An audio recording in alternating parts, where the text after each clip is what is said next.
ईद छोटी हो या बड़ी, शीर खुरमे के बगैर तो ईद अधूरी ही लगती है। बिस्मिल्लाहिर्रहमानिर्रहीम, अस्सलाम वालेकुम। आज मैं आप सबके साथ हमारे घर में बनाए जाने वाले शीर खुरमे की रेसिपी शेयर करूंगी। ये मीठी मीठी और सोंधी सोंधी सी ऐसी रिवायत है जो कि अगर ईद पर ना बने तो लगता ही नहीं कि ईद है। शीर खुरमे के बगैर तो ईद अधूरी अधूरी सी लगती है। तो चलिए शीर खुरमे को बनाना स्टार्ट करते हैं। खुरमा बनाने के लिए पैन में 2 टेबलस्पून घी ऐड करेंगे। बनास्पति घी जो हम डेली यूज करते हैं खाना पकाने के लिए, बस वही वाला लिया है। देसी घी इसमें ऐड करने की जरूरत नहीं है, बगैर देसी घी के बहुत टेस्टफुल बनेगा।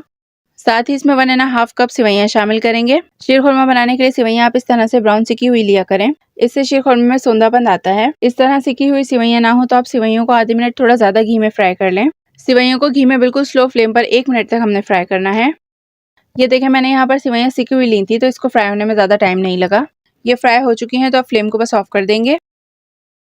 अब इसमें आधा ग्लास पानी शामिल करेंगे। दूसरी तरफ मैंने 2 लीटर फुल फैट मिल्क लिया है जिसको बॉईल करने के लिए रख दिया था। अब इसमें बॉईल आने लगा है तो इसमें फ्राई की हुई सेवइयां शामिल करेंगे। अब जिस पैन में सेवइयां फ्राई करी थी इसमें आधा कप पानी शामिल करके पैन में बची हुई सेवइयों को समेट कर इसमें शामिल कर रही हूँ ताकि कुछ भी वेस्ट ना हो। फ्लेम को फुल करके एक अच्छा सा बॉईल आने देंगे। तो देखें यहाँ पर बहुत अच्छा सा बॉईल आने लगा है। तो अब इसमें 1 कप से थोड़ी सी कम चीनी शामिल करेंगे। मीठा अगर कम खाना पसंद करते हैं तो 3-4 कप चीनी इसमें ऐड कर दें, लेकिन इससे ज्यादा या कम चीनी इसमें ऐड मत कीजिएगा। मिक्स कर लेंगे। अब इस दूध को हमने 1 से 1.5 घंटे के लिए बिल्कुल स्लो फ्लेम पर पकने के लिए छोड़ देना है कि दूध की जो क्वांटिटी है वो हाफ रह जाए और दूध में मौजूद तमाम पानी ड्राई हो जाए। शीर खुरमा बनाना बहुत ही आसान है, इसमें कोई मेहनत भी नहीं है। शीर खुरमा बनाने के लिए रखें और साथ ही आप अपने दूसरे काम भी इसके साथ साथ करते रहें। इसके सर पर खड़े रहकर पकाने की जरूरत नहीं है, बस बीच बीच में आपने एक काम करते रहना है कि इस तरह से पकते हुए साइड्स पर जो बलाई आएगी वो नाइफ से उतार कर दूध में शामिल करते रहना है। इससे आपके शीर खुरमे में खोए वाला टेक्सचर आएगा, जिससे आपको शीर खुरमे में बलाई, कंडेंस मिल्क, मिल्क पाउडर कुछ भी ऐड करने की जरूरत नहीं पड़ेगी। तो इधर ये देखिए तकरीबन शीर खुरमे को पकते हुए 1 घंटा हो चुका है और ये देखें काफी हद तक थिक भी हो चुका है। अब अगर आपने इसको इस तरह से पतला ही रखना है तो आप इसमें 2 टेबलस्पून बादाम पिस्ते ऐड करके इसको डिश आउट कर लें, या फिर और मजीद थिक करना है जैसा कि मैं बनाने वाली हूँ तो इसको आप मजीद 15 से 20 मिनट तक इसी आंच पर पकने दें। चैनल पर अगर नए आए हैं तो चैनल को काइंडली सब्सक्राइब कर दें। तो देखें यहाँ पर शीर खुरमा काफी अच्छा सा थिक हो चुका है, तो बस फ्लेम को ऑफ कर देंगे क्योंकि ये ठंडा होकर और मजीद थिक होगा। ये देखें, इधर दिखा भी रही हूँ मैं आपको इसका टेक्सचर इस तरह से थिक सा हो चुका है। बस ये शीर खुरमा हमारा रेडी हो चुका है, इसको डिश आउट कर लेंगे। शीर खुरमे को ठंडा और गर्म दोनों ही तरह से खाया जाता है और दोनों ही तरह से खाने में बहुत ही लजीज लगता है। आजकल गर्मी ज्यादा है तो शीर खुरमे को आप ठंडा ठंडा ही सर्व कीजिएगा। ईद पर अपना टाइम सेव करने के लिए शीर खुरमे को आप 1 दिन पहले ही बना के फ्रिज में रख दीजिए ताकि ये अच्छे से चिल हो जाए।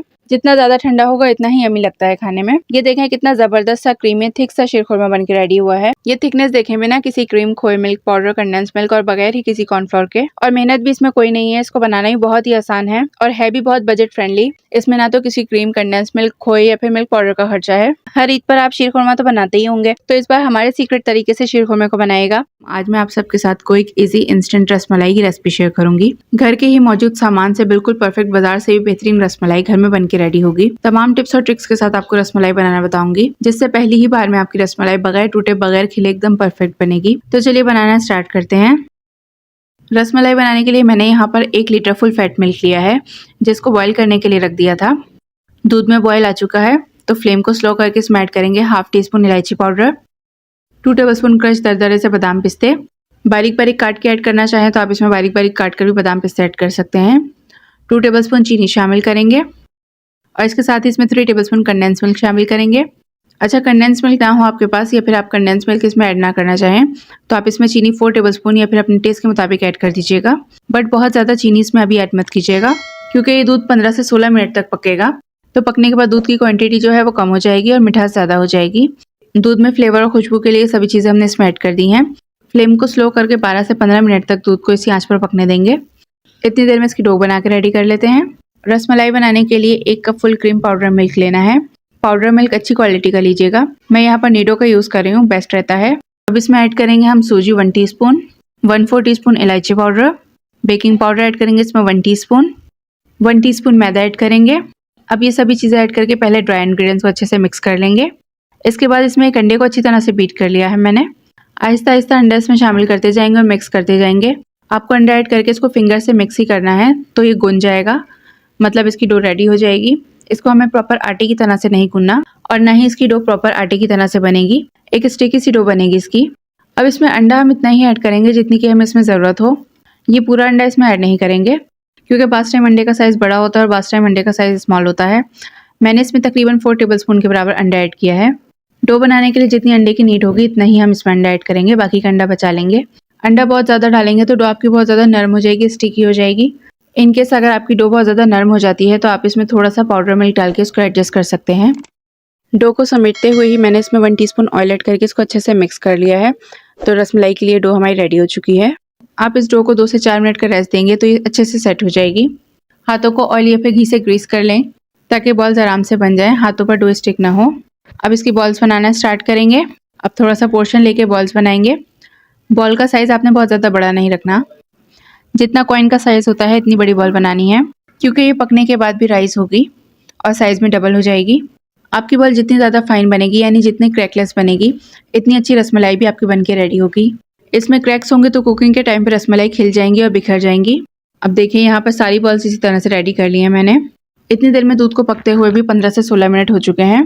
दूध गाढ़ा भी हो चुका है, दूध बॉयल ही हो रहा है यानी पक रहा है। तो अब इसी दौरान और इसी हीट पर हम जो बॉल्स बना के रेडी की थी वो इसमें ऐड करेंगे। अब इन बॉल्स को दूध में ऐड करेंगे तो बॉल्स को पहले हल्का सा शेप दे देंगे। आप चाहें तो बॉल्स को इसी तरह से भी ऐड कर सकते हैं। मैंने दोनों तरह से इसमें रसमलाई के लिए बॉल्स ऐड की हैं। जिस तरह से भी बनाए आपकी रसमलाई बहुत अच्छी बनेगी। अच्छा, एक बात और बता दूं मैं आपको यहाँ पर साथ साथ कि बॉल्स बनाने के बाद आपने इसको रेस्ट नहीं देना है, हैंड टू हैंड बनाकर ही दूध में ऐड करना है। दूध में सभी बॉल्स को मैंने ऐड कर दिया है। अब 8 मिनट तक हमने ना इसमें स्पून लगाना है, ना इसको टच करना और ना ही इसको कवर करके पकाना है। अब जो स्टेप मैं करने जा रही हूँ ये बहुत ध्यान से देखना है आपको। दूध में बॉल्स ऐड करने के बाद अब क्या करेंगे कि फ्लेम को आपने हाई करना है और दूध में बॉयल लाना है। अब जैसे ही दूध ऊपर आने लगेगा बॉयल होके तो फ्लेम को स्लो कर दें। अगेन आपने यही स्टेप 2 बार और रिपीट करना है। ऐसा करने से क्या होगा कि दूध में जब बॉयल आएगा, दूध ऊपर की जानिब आएगा तो रसमलाई ऊपर से भी जल्दी जल्दी कुक होगी। तो इस तरह करने से रसमलाई टूटने या बिखरने के आपके सारे चांस खत्म हो जाएंगे। अब 3 बार इस स्टेप करने के बाद फ्लेम को स्लो मीडियम करके ऐसे ही 5 मिनट तक पकाएंगे। तकरीबन 5 से 6 मिनट में रसमलाई दूध में सेट हो जाएगी। तो इस तरह पतीली को पकड़कर हाथ से रोटेट कर देंगे। अब रोटेट करने के बाद इसको एहतियात से स्पून या फिर स्पैचुला से फ्लिप कर दें ताकि दूसरी साइड से भी कुक हो जाए। अब यहाँ पर तकरीबन 8 मिनट कंप्लीट हो चुके हैं रसमलाई को पकते हुए। तो अगेन एक बार और रोटेट कर देंगे। 8 से 9 मिनट के बाद फ्लेम को ऑफ कर देंगे और एक बार और रसमलाई को फ्लिप कर देंगे। अब इसको कवर करके इसी तरह से रूम टेम्परेचर पर 1 से 2 घंटे के लिए ठंडा होने देंगे। फ़ौरन से रसमलाई को फ्रिज या फिर फ्रीज़र में नहीं रखेंगे, क्योंकि रसमलाई को सोख होने में और सेट होने में टाइम लगेगा। अगर आप फ़ौरन से इसको फ्रिज या फिर फ्रीज़र में रखेंगे तो ये अंदर से अकड़ जाएगी और हार्ड हो जाएगी। जितने अच्छे से ये सोख और सेट होगी इतनी ही अंदर से ये सॉफ्ट बनेगी। तो यहाँ पर 1 से 1.5 घंटे के बाद रसमलाई रूम टेम्परेचर पे आ चुकी है और देखिए माशाल्लाह कितनी बेहतरीन बनी है, एकदम परफेक्ट शेप और साइज और टेस्ट में तो इतनी आउटस्टैंडिंग बनती है कि अगर आप ये रसमलाई किसी को बनाकर खिलाएं तो कोई बिलीव ही नहीं करेगा कि ये रसमलाई आपने क्विकली इजीली घर में बना के रेडी की है। रसमलाई को खूब चिल करके सर्व कीजिएगा या फिर खाइएगा। तो एक बार मेरी रेसिपी से रसमलाई जरूर बना के ट्राई कीजिएगा। सबके लिए Eid special quick easy 5 minute instant coconut मलाई केक की रेसिपी लेके आई हूँ, जिसको बनाना बहुत ही आसान है। यूँ समझिए कि जितनी देर में दूध बॉयल होता है बस इतनी ही देर में मलाई केक बन के रेडी होगा। इसमें ना तो हम कंडेंस मिल्क ऐड करेंगे, ना अंडा, ना सूजी और ना ही इस केक को हमें बेक करने की जरूरत है। घर में मौजूद सामान और सिर्फ 1 लीटर दूध से इसको 1 से कोकोनट मलाई केक को बना के रेडी करेंगे। चलिए कोकोनट मलाई केक को बनाना स्टार्ट करते हैं। कोकोनट मलाई केक बनाने के लिए मैंने यहाँ पर 1 लीटर फुल फैट मिल्क लिया है। अब सबसे पहले इसमें से तकरीबन 1/4 कप के बराबर दूध निकाल कर अलग करेंगे। ये देखिए, ये मैंने निकाल लिया, इसको साइड पर रखते हैं। गैस की फ्लेम को अब ऑन कर देते हैं। दूध में अब तकरीबन 4 से 5 टेबलस्पून के बराबर मिल्क पाउडर ऐड करेंगे। इसको ऐड करके अच्छी तरह से जल्दी जल्दी से मिक्स कर लेंगे। अब आपके पास मिल्क पाउडर ना हो तो आप इसमें सेम क्वांटिटी में कंडेंस मिल्क भी ऐड कर सकते हैं। 4 टेबलस्पून चीनी ऐड करके इसको मिक्स कर लेंगे। अगर आप इसमें कंडेंस मिल्क ऐड करेंगे तो आप इसमें चीनी 3 टेबलस्पून ऐड कीजिएगा। चीनी आप इसमें अपने टेस्ट के मुताबिक एडजस्ट कर सकते हैं। मिक्स करते करते इसमें अच्छा सा बॉयल आने लगा है तो फ्लेम को अब स्लो कर देंगे। अब यहाँ पर मैंने लिया है 4 टेबलस्पून कॉर्नफ्लोर। अब जो दूध हमने इसमें स्टार्ट में निकाला था वो ऐड करके अच्छी तरह से मिक्स करेंगे। अगर आप इसमें कंडेंस मिल्क ऐड कर रहे हैं तो इसमें 5 टेबलस्पून कॉर्नफ्लोर ऐड कीजिएगा और अच्छी तरह से मिक्स करने के बाद बॉइलिंग दूध में इसको ऐड करेंगे। साथ साथ स्पून या विस्क चलाते हुए इसको दूध में ऐड करेंगे ताकि कोई लम्स ना बने। फ्लेम को अब आप मीडियम कर दें। जल्दी जल्दी से स्पून चलाते हुए इसको मिक्स करेंगे। 1 से 1.5 मिनट लगेगा इसको थिक होने में। तो देखिए यहाँ पर ये 1 से 1.5 मिनट में काफ़ी अच्छा सा थिक हो चुका है। तो अब इसमें ऐड करेंगे 1 कप डेजिकेटेड कोकोनट यानी पिसा हुआ खोपरा शामिल करके अच्छी तरह से मिक्स कर लेंगे ताकि कोई लम्स वगैरह ना रहें। चैनल पर अगर नए हैं या फिर आपने अभी तक मेरे चैनल को सब्सक्राइब नहीं किया तो चैनल को सब्सक्राइब कर दें। इसके साथ ही इसके फ्लेम को भी ऑफ कर देंगे। Half tea spoon vanilla essence शामिल करेंगे वनीला एसेंस ना हो तो आप इसमें इलायची पाउडर भी ऐड कर सकते हैं। मिक्स कर लेंगे। अब इसमें शाइन के लिए मैं ऐड कर रही हूँ 1 टेबलस्पून के बराबर बटर। आपके पास बटर ना हो तो आप सिंपल घी इसमें ऐड कर दें। बटर ऐड करके भी इसको अच्छी तरह से मिक्स कर लेंगे। अब इसको थोड़ा सा ठंडा होने देंगे कि इसमें से थोड़ी सी हीट निकल जाए, यानी ये रूम टेम्परेचर पे आ जाए। अब यहाँ पर ये देखिए कि इसमें हमने मिल्क पाउडर ऐड किया था, जिसकी वजह से थोड़ा ठंडा होने के बाद ये काफ़ी ज़्यादा थिक हो चुका है। अगर आपकी पुडिंग भी इस तरह से ज़्यादा थिक हो जाए तो आप इसमें थोड़ा सा दूध ऐड करके तकरीबन आधे कप के बराबर इसको अच्छी तरह से मिक्स कर लें, तो इसका परफेक्ट से टेक्सचर हमारे पास बन के रेडी हो जाएगा। अब इसमें अगर आप कंडेंस मिल्क ऐड करेंगे तो आपको इसमें एक्स्ट्रा दूध ऐड करने की ज़रूरत नहीं है। तो देखें इस तरह का थिक सा टेक्सचर होगा इस कोकोनट पुडिंग का, बस ये इसका टेक्सचर परफेक्ट है। अब आ जाते हैं नेक्स्ट स्टेप की तरफ। तो यहाँ पर कोकोनट मिल्क केक को मॉइस्ट करने के लिए मैंने यहाँ पर लिया है 1/4 कप मिल्क। इसमें 1 टीस्पून चीनी ऐड करके इसको अच्छी तरह से मिक्स करेंगे और इसको साइड पे रखेंगे। अब आ जाते हैं मेन स्टेप की तरफ। तो कोकोनट मलाई केक बनाने के लिए मैंने यहाँ पर सिंपल टी केक ले लिया है। एक छोटा वाला टी केक ही इसके लिए हमें चाहिए होगा। इसके साथ ही 3 छोटे वाले डाइजेस्टिव बिस्किट्स के टिकी पैक ले लिए हैं। आप इस मलाई केक को बनाने के लिए कोई भी मीठे बिस्किट्स ले सकते हैं, बस सॉल्टी बिस्किट्स हमने इसमें यूज़ नहीं करने।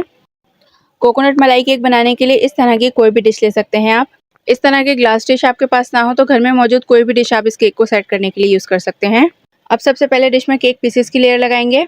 डिश में कोई भी स्पेस ना रहे, पूरी तरह से फैलाकर डिश में केक को अच्छे से सेट करेंगे। इस केक को मॉइस्ट करने के लिए दूध से अच्छी तरह से इन केक पीसेस को सोक कर लेंगे। इसके बाद कोकोनट की जो पुडिंग बनाई थी वो ऐड करके इसकी लेयर लगाएंगे। पुडिंग को लेवल करने के लिए आप इस तरह का कोई भी स्मूदर, स्पैचुला या फिर स्पून का यूज़ करके आप इसको स्मूथ कर लें।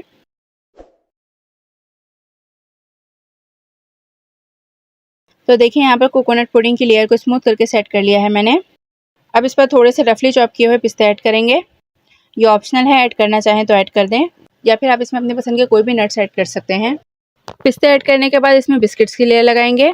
बिस्किट की लेयर लगाने के बाद इसको सोक करने की ज़रूरत नहीं है, क्योंकि बिस्किट तो वैसे ही सॉफ्ट हो जाते हैं। अच्छा, एक बात और, आप कोकोनट मलाई केक बनाने के लिए सिर्फ बिस्किट या फिर केक का भी यूज़ कर सकते हैं। केक नहीं है तो आप इसमें सिर्फ बिस्किट भी ले सकते हैं, या फिर अगर आपके पास सिर्फ केक ही है तो आप इससे भी कोकोनट मलाई केक बना सकते हैं। बट मैंने जिस तरह से दोनों चीज़ें ऐड करके इसको बनाया है, अब जब इस तरह से दोनों चीज़ें ऐड करके बनाएंगे तो यकीन करें इतना कोई डिलीशियस बनता है कि मैं आपको बता भी नहीं सकती। अच्छा, यहाँ पर बिस्किट्स की लेयर लगाने के बाद जो खाली स्पेस बची थी मैंने इसको बिस्किट के चूरे से फिल कर लिया है, ताकि कोई भी जगह एम्प्टी ना रहे। इसके बाद वापस से इस पर पुडिंग ऐड करके इसको लेवल करके स्मूथ कर लेंगे। इसके बाद यहाँ पर केक के 1-2 साइड्स के पीसेस जो बच गए थे मेरे पास, इसके मैंने हाथ से क्रम्स बना लिए हैं। इसको मलाई केक के ऊपर डेकोरेट करेंगे। इसी तरह से एक बिस्किट बचा था मेरे पास, तो इसको भी 4 पीसेस करके मैं कॉर्नर्स पे डेकोरेट कर दूंगी। किसी भी तरह से आप कोकोनट मलाई केक को डेकोरेट कर सकते हैं। अब यहाँ पर हमने कोकोनट मलाई केक बनाया है, तो थोड़े से कोकोनट के बारीक पीसेस मैंने कर लिए हैं। इससे एक प्यारा सा फ्लावर बना लेंगे और सेंटर में थोड़े से पिस्ते ऐड कर देंगे, ताकि कंप्लीट खूबसूरत फ्लावर का लुक आए। किसी भी तरह से आप अपने हिसाब से इसको डेकोरेट कर सकते हैं। देखिए कितना खूबसूरत और हसीन लग रहा है देखने में। तो लीजिए, हमारा झटपट से इंस्टेंट कोकोनट मलाई केक रेडी हो चुका है। बट आप इसको अभी खा नहीं सकते, क्योंकि ये अभी बहुत गर्म है। इसको आप 3 से 4 घंटे के लिए फ्रिज में सेट होने के लिए रख दें। चाहें तो रात को बनाकर ओवरनाइट के लिए इसको फ्रिज में सेट होने के लिए रख दें।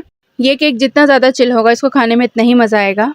आप इसको अगर रात में बना के रखेंगे फ्रिज में ओवरनाइट के लिए, तो आप इसको रैप या फिर फॉइल पेपर से कवर कर दीजिएगा, ताकि इसका मॉइस्चर खत्म ना हो और ये ड्राई ना हो। तो देखिए यहाँ पर 3 से 4 घंटे में कोकोनट मलाई केक हमारा बहुत अच्छे से सेट हो चुका है। अब मैं आपको इसको कट करके भी दिखाती हूँ कि ये कितना सॉफ्ट बना है। बहुत ही यम्मी और टेम्पटिंग बनता है, और खाने में तो इतना सॉफ्ट और डिलीशियस बनता है कि इस कोकोनट केक को खाकर आपको लगेगा कि आप बाजार का कोई महंगा केक खा रहे हैं। ये लेयर्स देखें आप, इसकी एकदम परफेक्ट बनी है, लग रही है ना बिल्कुल केक की तरह से। देखिए कितना सॉफ्ट केक बना है। Creamy super soft instant coconut मलाई केक को ईद के मसरूफ दिनों में कम खर्च कम मेहनत में ज़रूर बनाएगा। आज मैं आप सबके साथ मैंगो रबड़ी खीर की रेसिपी शेयर करूंगी। रबड़ी खीर के नाम से ही लगता है कि रबड़ी खीर को बनाना बहुत ही मुश्किल है। घर में कैसे बनाएं, कितनी मेहनत लगेगी, खोया चाहिए होगा वगैरह वगैरह। तो आज मैं जो मैंगो रबड़ी खीर की रेसिपी आपके साथ शेयर करूंगी, इसको बनाना बहुत ही आसान है। ये यूं कहिए कि इंस्टेंट रबड़ी खीर है। ये घर में मौजूद इंग्रेडिएंट से कम खर्च में बहुत ही जल्दी बनने वाली है। तो चलिए मैंगो रबड़ी खीर को बनाना स्टार्ट करते हैं। मैंगो रबड़ी खीर बनाने के लिए मैंने यहाँ पर 1 लीटर दूध लिया है। रबड़ी खीर बनाने के लिए फुल फैट मिल्क यूज कीजिएगा। दूध को मैंने बॉईल करने रख दिया था, तो देखिए दूध में बॉईल आ चुका है। तो अब फ्लेम को स्लो करके इसको हमने 20 से 25 मिनट तक इसी आंच पर पकाना है। इतनी देर में नेक्स्ट स्टेप कर लेते हैं। तो मैंगो रबड़ी खीर बनाने के लिए ब्रेड के 3 स्लाइसेस चाहिए होंगे हमें, जिसके किनारे काट लिए हैं मैंने। ब्रेड के स्लाइसेस को मिक्सर में ऐड करके इसके क्रम्स बनाएंगे। तो देखिए ब्रेड के क्रम्स बन चुके हैं, इसको प्लेट में निकाल लेंगे। अब इसी मिक्सर में बाद में नेक्स्ट स्टेप करेंगे। ये देखें नॉर्मल से क्रम्स बनाए मैंने, बिल्कुल फाइन नहीं किया है। आप इस रेसिपी में ब्राउन ब्रेड भी यूज कर सकते हैं। इतनी देर में स्लो फ्लेम पर दूध में जो बॉयल आ रहा है और साइड पर इस तरह से जो मलाई आ रही है, बस यही मलाई हमें चाहिए होगी जिससे रबड़ी के लच्छे बनेंगे। स्लो फ्लेम पर बार बार इस तरह से जो मलाई आएगी साइड्स पर, बस इसको साइड से उतार के दूध में शामिल करते जाना है। बस ये स्टेप जब तक करना है जब तक कि रबड़ी खीर रेडी नहीं हो जाती, बस यही मेन स्टेप है इसका। अब जब तक दूध पक रहा है तब तक नेक्स्ट स्टेप कर लेते हैं। नेक्स्ट स्टेप में मैंगो चाहिए होगा हमें, तो एक मीडियम साइज का मैंगो ले लिया था मैंने, जिसको पील करके क्यूब्स में कट कर लिया है। कटे हुए मैंगो को इसी मिक्सर में जिसमें ब्रेड क्रम्स बनाए थे बिना पानी के इसकी प्यूरी बना के रेडी करेंगे। तो देखिए ये प्यूरी रेडी हो चुकी है। अब इस प्यूरी को फ्रिज या फिर फ्रीजर में इतनी देर के लिए रख दें जब तक कि हमें इसको यूज नहीं करना, ताकि अच्छी सी चिल हो जाए। अब देखिए ये 1 लीटर जो दूध था इसमें से 3 ग्लास के करीब रह गया है। तो अब इसमें 3 टेबलस्पून कटे हुए बादाम, पिस्ते और काजू ऐड करेंगे। ये ऑप्शनल है, अगर आपके पास मौजूद हैं तो आप इसमें ऐड कर दें। अब ये 5 टेबलस्पून मिल्क पाउडर लिया है मैंने, इसमें थोड़ा सा दूध तकरीबन 4 टेबलस्पून के बराबर ऐड करेंगे। मिक्स करेंगे, इसको पकते हुए दूध में शामिल करेंगे।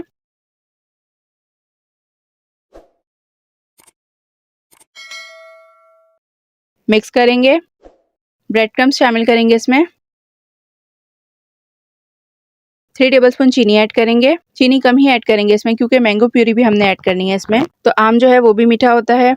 मिक्स करेंगे।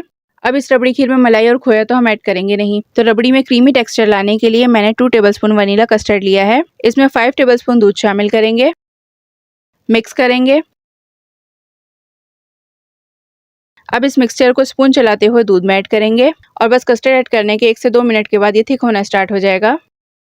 कस्टर्ड ऐड करने से रबड़ी खीर में क्रीमी टेक्सचर आएगा जो कि बहुत ही मजे का लगता है। तो देखिए 1 से 2 मिनट में कितनी जबरदस्ती थिक हो चुकी है। ये टेक्सचर देखें आप इसका, एकदम दानेदार, बिल्कुल बाजार की रबड़ी वाला। बस फ्लेम को अब ऑफ कर देना है। अब इस रबड़ी में शाइन के लिए इसमें 1 टीस्पून घी शामिल करेंगे। इसके बाद रबड़ी खीर को रूम टेम्परेचर पे आने देंगे ताकि इसके अंदर की मौजूद हीट निकल जाए। तो देखें 10 से 15 मिनट बाद रबड़ी खीर थोड़ी सी ठंडी हो चुकी है और ये मजीद थिक हो चुकी है। तो अब इसमें 1 कप मैंगो प्यूरी शामिल करेंगे। अच्छी तरह से मिक्स करेंगे। ये देखें कितनी जबरदस्ती मैंगो रबड़ी खीर बनके रेडी हुई है। बस अब इसको डिश आउट करेंगे।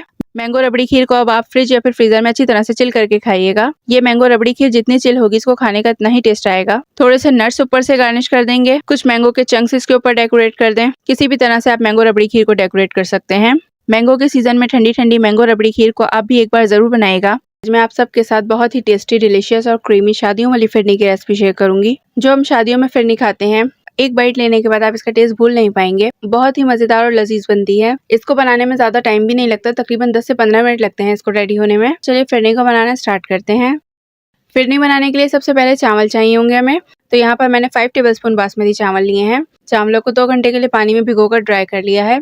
फिरनी बनाने के लिए दूध, चावल और चीनी का फिक्स और सिंपल सा रेशियो यूज करते हैं।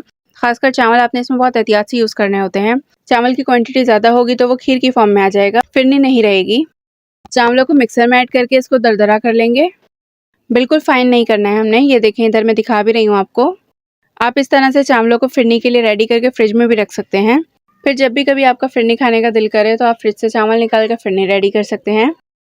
फिरनी बनाने के लिए मैंने यहाँ पर 1.5 लीटर दूध लिया है, जिसमें से 1 कप दूध निकाल कर अलग कर लिया है। अब क्या करेंगे कि चावलों को एक बोल में ऐड करेंगे। इसके साथ इसमें 1 कप दूध जो अलग निकाल कर रखा था वो ग्रेजुअली इसमें ऐड करते जाएंगे और इसको मिक्स करते जाएंगे। डायरेक्टली चावलों को फिरनी में ऐड नहीं करेंगे, वरना क्या होगा कि चावल नीचे जाके बैठ जाएंगे और पैन में लग जाएंगे। इसलिए 5 से 10 मिनट के लिए इसको सोक करने के लिए रखेंगे। फिरनी बनाने के लिए दूध जो मैंने लिया था वो बॉयल था और वो ठंडा हो चुका था, तो दूध को मैंने फ्लेम पर रख दिया है। अब इसमें एक अच्छा सा बॉयल आने देंगे। जब दूध में बॉयल आने लगेगा तो चावल जो सोक करके रखे थे स्पून से मिक्स कर लेंगे एक बार इसको। इसके बाद चावलों को दूध में ऐड करेंगे। चावल ऐड करके आपने इसमें स्पून चलाते रहना है। स्पून चलाना बंद नहीं करना, वरना फिरनी नीचे से लग सकती है। चावल शामिल करने के बाद हमने इसको 8 से 9 मिनट तक पकाना है कि चावल फिरनी में फूल जाए और दूध थोड़ा सा थिक हो जाए।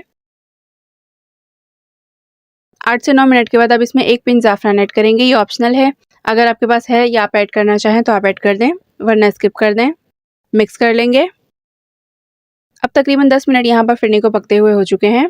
ये देखें काफ़ी थिक भी हो चुकी है और ज़ाफ़रान ऐड करने की वजह से इसका कलर थोड़ा सा चेंज भी हो चुका है। अब इसमें चीनी ऐड करेंगे, 5 से 6 टेबलस्पून। चीनी आप इसमें अपने टेस्ट के हिसाब से कम या ज़्यादा ऐड कर सकते हैं। चीनी ऐड करने के बाद आपने इसमें स्पून चलाते रहना है कि जब तक इसमें बबल्स आना स्टार्ट ना हो जाए।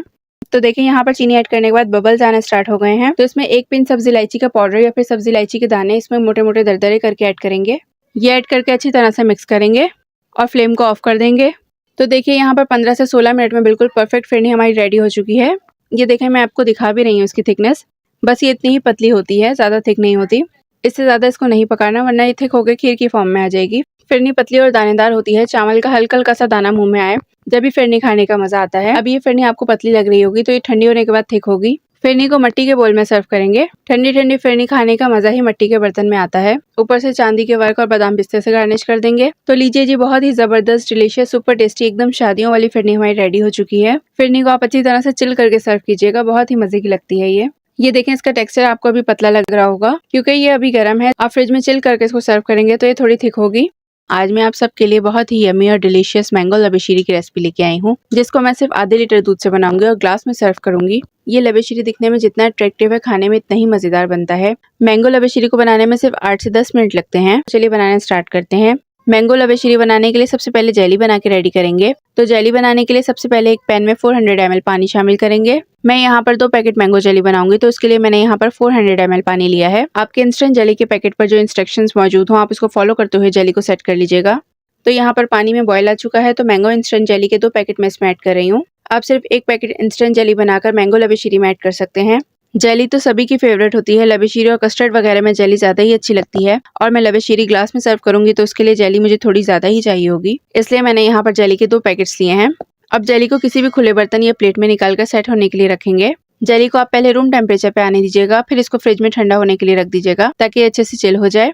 आ जाते हैं नेक्स्ट स्टेप की तरफ। तो मैंगो लबेशीरी बना रही हूँ मैं, तो इसके लिए मैंगो चाहिए होगा मैं। तो मैंने यहाँ पर एक मीडियम साइज का मैंगो लिया था, इसको पील करके क्यूब्स में कट कर लिया है। अब इसमें से आधे मैंगो को मिक्सर में ऐड करके बिना पानी के इसकी प्यूरी बना के रेडी करेंगे। तकरीबन हमें इसमें से हाफ कप ही मैंगो प्यूरी चाहिए होगी। और कुछ मैंगो क्यूब्स बचा लिए हैं मैंने गार्निशिंग के लिए। तो देखिए, मैंगो प्यूरी भी रेडी हो चुकी है। अब जब तक हमें इसको यूज नहीं करना है, इसको भी मैं फ्रिज में रख देती हूँ। आ जाते हैं नेक्स्ट स्टेप की तरफ। तो नेक्स्ट स्टेप में अगेन मैंने पानी बॉईल करने के लिए रख दिया था। ये देखें, पानी में बॉईल आने लगा है, तो इसमें 1 टीस्पून के बराबर ऑयल ऐड करेंगे। अब इसमें 2 to 3 टेबलस्पून कलर्ड सेवइयां ऐड करेंगे,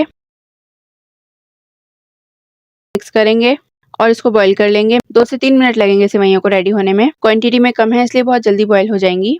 ये देखिए, सेवइयां रेडी हो चुकी हैं। अब एक बोल पर स्ट्रेनर रखकर इसको छानकर इसका सारा पानी डिस्कार्ड कर देंगे और थोड़ा सा टैप वाटर इसके ऊपर ऐड करेंगे ताकि इसका कुकिंग प्रोसेस रुक जाए। इसको साइड पर रखते हैं ताकि अच्छे से ठंडी हो जाए।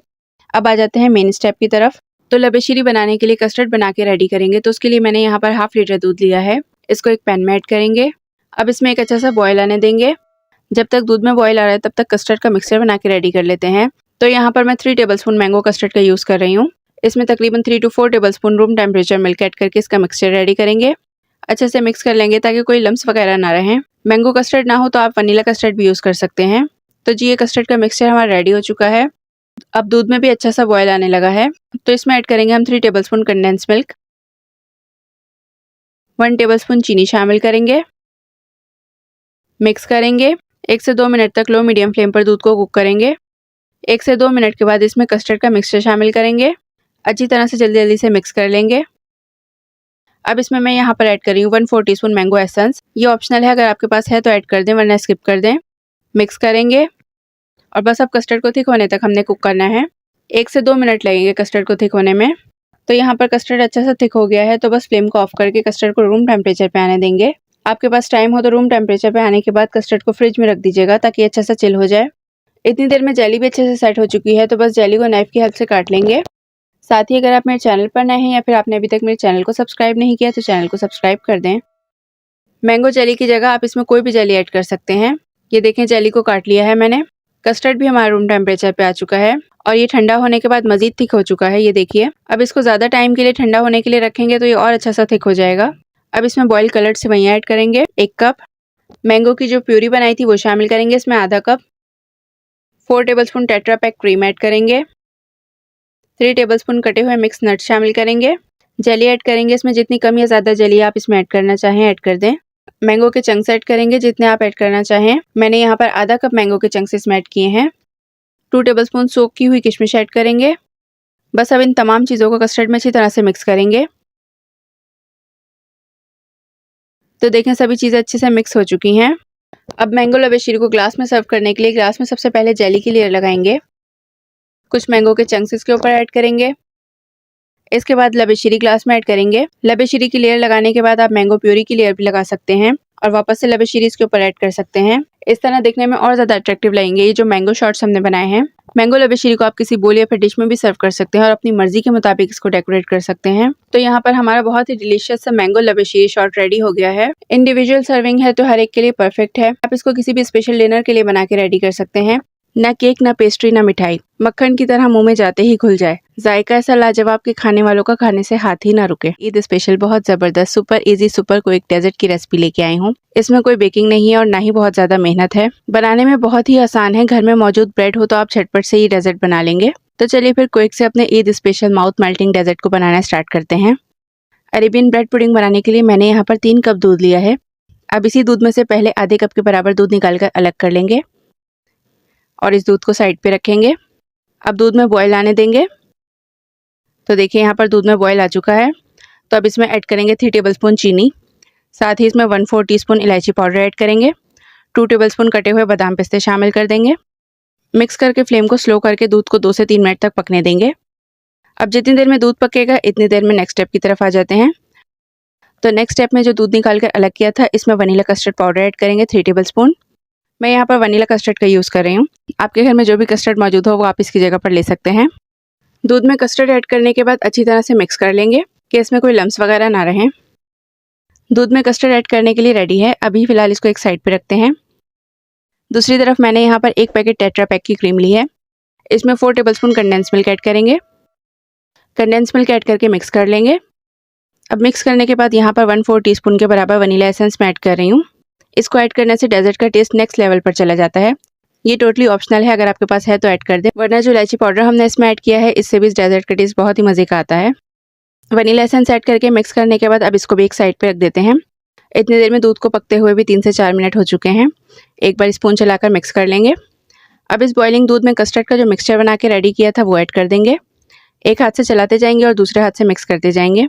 कस्टर्ड ऐड करके स्पून को चलाते हुए सिर्फ 2 से 2.5 मिनट तक ही हमने इसको पकाना है। इसको ज़्यादा थिक नहीं करना है, हमने सिर्फ कस्टर्ड का कच्चापन ख़त्म करना है। 2 से 2.5 मिनट में ही कस्टर्ड का कच्चापन ख़त्म हो जाएगा। तो यहाँ पर कस्टर्ड हमारा 2 से 2.5 मिनट में इतना थिक हो चुका है जितना कि इस डेजर्ट के लिए हमें चाहिए। देखिए स्पून पर हल्की हल्की सी कोटिंग आ गई है। अरेबियन ब्रेड पुडिंग के लिए कस्टर्ड हमारा रेडी हो चुका है। फ्लेम को ऑफ कर देंगे।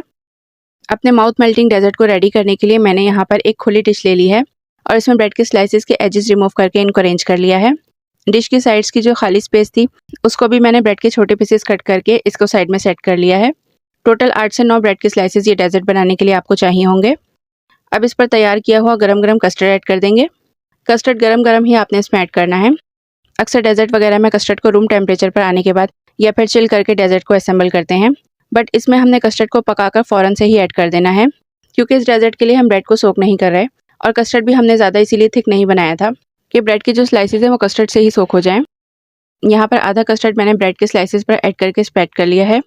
अब इस पर 2-3 टेबलस्पून कटे हुए बादाम पिस्ते ऐड कर देंगे। साथ ही साथ अगर आप मेरे चैनल पर नए आए हैं या फिर आपने अभी तक मेरे चैनल को सब्सक्राइब नहीं किया है तो चैनल को जल्दी से सब्सक्राइब कर दें। बादाम पिस्ते ऐड करने के बाद इस पर मैं थोड़ी सी किशमिश भी ऐड कर रही हूँ। अब ये सैफरॉन थ्रेड्स है मेरे पास, बिल्कुल ऑप्शनल है, ये है तो डाल दें वरना स्किप कर दें। बस कहीं कहीं ये सैफरॉन थ्रेड्स भी इस पर ऐड कर देंगे। अब नेक्स्ट जो क्रीम रेडी करके रखी थी वो इसके सेंटर में 6 से 7 टेबलस्पून के बराबर ऐड कर देंगे। अच्छा जी, तो यहाँ पर क्रीम ऐड करने के बाद इस पर अगेन ब्रेड के स्लाइसेस रखेंगे। टोटल यहाँ पर 9 ब्रेड के स्लाइसेस लगे हैं मुझे इस डेजर्ट को बनाने में।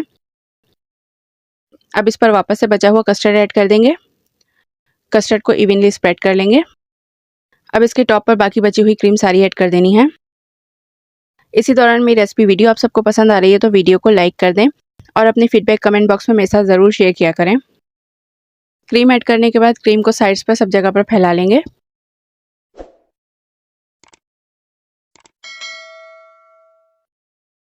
अब क्रीम ऐड करने के बाद इस पर अगेन कटे हुए बादाम पिस्ते सैफरॉन थ्रेड्स ऐड कर देंगे।